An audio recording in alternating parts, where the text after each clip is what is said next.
Hiya, how are you? I've got a little reading for you. I've just pulled three cards to begin with, and they're all major arcana. So I'm just going to start with them. What's on the bottom?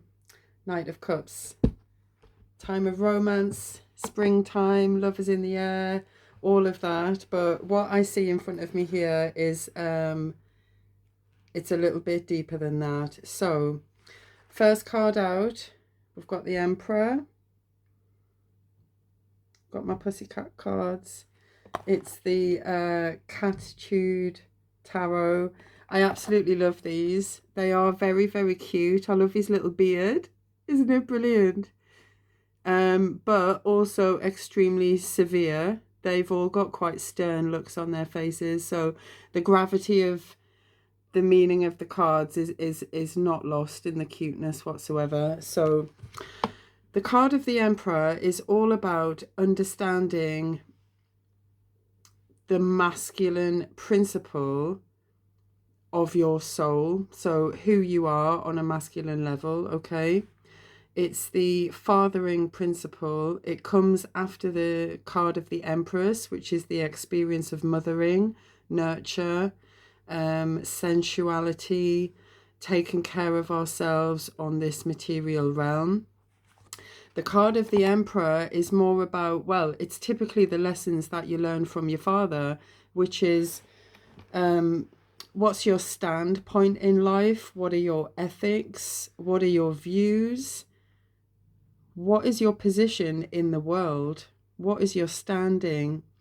So this coming out as the first card is telling me that you've been through an experience lately where you have mastered this element of yourself. You've discovered your masculine element, your fire, your power, your perspectives on things. It's not quite the King of Swords in a sense of it's all mental. It's more than that. It's way deeper than that. The Emperor embodies all four kings. So this tells me that on a masculine level, you have mastered all four elements of yourself: fire, earth, water, and air. This is all four kings. This is pretty massive. Whether you're male or female, is regardless. The Emperor is an inner experience. It's who you are as an individual, and it is very much about your position in the world, your principles, your ethics, your strength, your courage. Maybe you've been in a situation which has required you to pull out this masculine element of yourself and to stand firm in your truth and really hold that position, which takes an awful lot of courage, an awful lot of stamina and endurance, and an awful lot of inner strength as well. We don't get to the Emperor by chance, so this is really, really massive. Well done, you. Because you've mastered your Empress status, again, regardless of whether you're a male or a female, I feel that you've maybe already mastered your Empress status, because what's bringing in for you now is another major arcana. We have the Wheel of Fortune. Now, the Wheel of Fortune isn't just about karma. It isn't just about things changing out there. It's actually a very, very internal experience. And it's about kind of taking a bit of time to realize that everything that goes on outside in the world, all of the ups and downs, all of the turns round and round in this crazy roller coaster of life that we're on, all of these things are orchestrated, guided, and chosen to a huge extent by us at the center. The Wheel of Fortune is a very, very deep card about meeting your maker. It's nothing about death and it's not judgment. It's about meeting the maker, the creator, that is you. And it's about understanding that whatever is happening on the exterior, whether we're having an up day, a down day, a crap day, a great day, whether everything's going our way or not, we do have at the core of our being, we have a place within us, we have a level of consciousness within us, which is always still, always calm, all knowing, all choosing. And this is absolutely amazing card to have, because once you realize how much power you actually have and how much you are really able to be self-determining and to orchestrate the turning of this wheel, and therefore which landscapes you're going to be viewing and experiencing as you go round in the cycles of life, the more you can accept and assimilate into your being and your psyche the amount of power that you actually have in your conscious daily life to exert your will, obviously with harm to none. This is an incredibly liberating experience. And for me, the Wheel of Fortune card, it's not about luck whatsoever. It's about manifestation, and it's about you consciously tapping into what that process actually is, and from there taking control, taking conscious control, and making choices of how you actually want your life to be. So it's realizing that you are really able to control the things that are within your control, which is your outlook, your choices, your perspectives, the hill that you're going to die on, the things that you stand for, the things that you put your energy into, and what inspires you, and what makes you feel proud. Yeah. For me, the Emperor is always an image of Marcus Aurelius.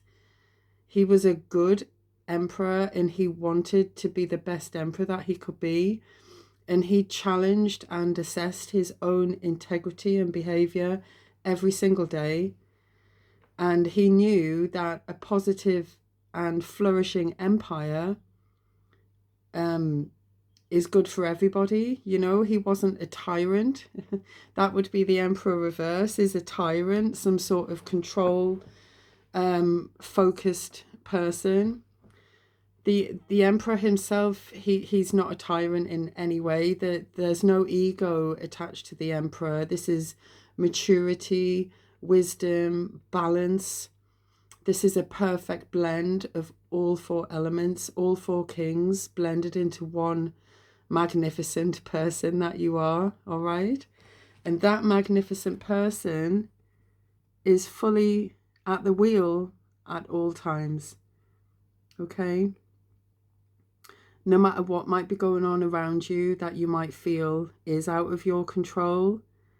There's a saying, isn't there? Grant me the humility to see what I can change, what I can't, and something like that. I'm not sure, but anyhow, you know what I mean. This Wheel of Fortune, it can be a bit scary. It can be a bit of a slap in the face sometimes, when you realize how much of your life you have actually been at the center of, willingly, unwillingly, knowingly, unknowingly. But meeting this level of yourself, harmonizing your kind of daily monkey mind with the actual deeper source consciousness that is within you, it can be quite frightening.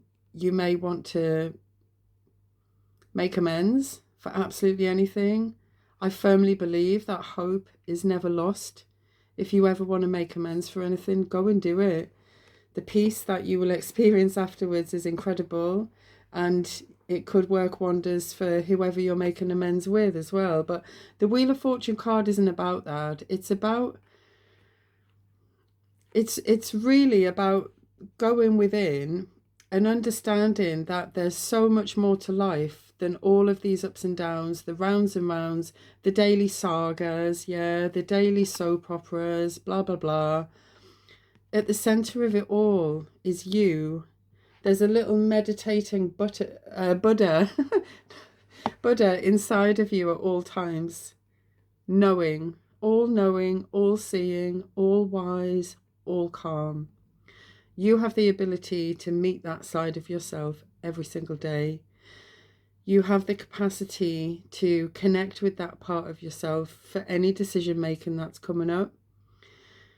If you're in any kind of high octane situation or high stress, high pressure situation, you can take a moment to breathe.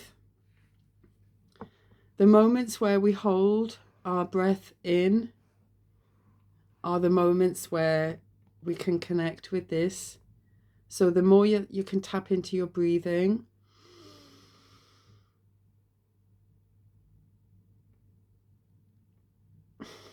hold it in.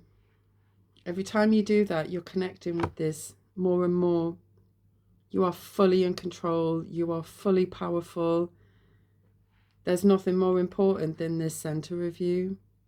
And the more that you can tap into it, the more that all of these turns of life will be exactly what you have deliberated, what you have consciously chosen, and knowing why as well you've done that, because you're fully in tune with all of your choices coming from the core of you.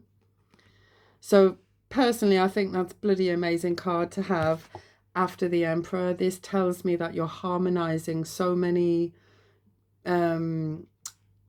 opposing sides of you, so many of your dualistic sides, that you're meeting your soul. Okay, you're meeting your maker and realizing that it's you, and it always was you. You are the God within. Then what we're coming I didn't even look at this yet, even though I've just said what I've just said. The Hierophant, the Bridge, the Pontifex, the Link, the Divine Connection. This is the God within. Everybody has this. The Hierophant, we have another major arcana. These are all major. So on a soul level right now, you do have some pretty big stuff going on. Please take time, space, and attention to honor the processes that are happening within you at the moment. The Hierophant is, it's the part of us that reaches for the answers. This is how our experience with the Hierophant begins, is why am I here? What is actually going on? What's the crack? You know, what is the meaning of life? Is there a God? All of these massive questions that individuals begin to ask. And in the process of asking, we meet with other parts of ourselves that have this divinity. So the Wheel of Fortune is meeting the center, the source, the core of you. The Hierophant is more linked to the mind. So a little tiny bit back to the Emperor, a little bit, but more if we extract the King of Swords out of the Emperor. Okay? The Hierophant is when we go to the highest levels of our mind, our thinking. So this is philosophy, concepts, theories, thinking way out of the box, considering like the enormity of the universe and things like that. When we reach high levels of thinking, philosophical levels of thinking, is where we connect to our own divinity. You can speed this up a little bit by working on your third eye crown chakra, but a lot of higher chakra work and development and training is only going to go so far if the chakras below your heart are misaligned or smudged or foggied in any way. Please don't ever think that I find some advice a little bit concerning When people say, oh, these chakras are blocked or closed or shut down or anything like that, it can never go that far, okay? Your energetic bodies are active at all times because you're alive, okay? But what can happen through trauma, neglect, negative experiences, and just simple unawareness is that the chakras can slow down a little bit, they can dim, they can be a bit muddied, a bit sludgy, smudgy, foggy, a little bit stagnant, but they never stop and they never shut down and they never close down. Otherwise, you would not be here. So please take some reassurance from that. But you can develop your higher mind, okay? You can develop your higher mind. You can work on your higher chakras. You can read different philosophies from around the world. I'm not going to encourage religion. I myself, I'm not religious, so I'm not promoting religion at all. But what I am promoting is that each of us carries a divine spark. Each of us carries a connection to source.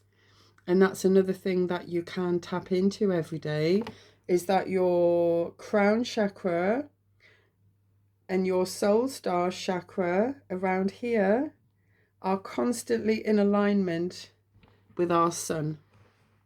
So whenever you want to, it doesn't have, I mean, it's a really grey day today. The sun is not visible, but I know I'm connected at all times. And through my feet, I'm constantly connected through my earth star chakra to the center of the earth as well. So we are in constant alignment at all times with the universal forces that support us. But we largely go through day-to-day life not being conscious of that, and certainly not tapping into it, strengthening those connections through daily observance, and strengthening the bridge that you are. You as a human being are the bridge between matter and spirit. You are the bridge. There's nothing in between you and whatever you perceive God to be, whatever you want to label. It could be the sun, the universe, any names of God that you wish to have, but there is nothing between you and that source of infinite joy, unconditional love.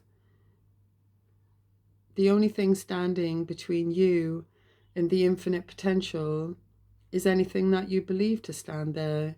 If you feel you have to go to a certain building or read a certain book, that's fair enough. But you do at all times have a direct connection. And the Hierophant card is encouraging some sort of pathway, study, a way. It's telling me that you're going to be finding a way, the way that you connect to source by allowing yourself to be the bridge that you are between matter and spirit, between earth and heaven. Okay? I'm really loving that for you. And then, like I showed you before, the Knight of Cups. So it's possible in your outer life at the moment, there's some really lovely love going on for you. And whether that's in the form of people, nature, being kind and showing you that you're loved at all times. I think that's really gorgeous. And I wish you well. Take care.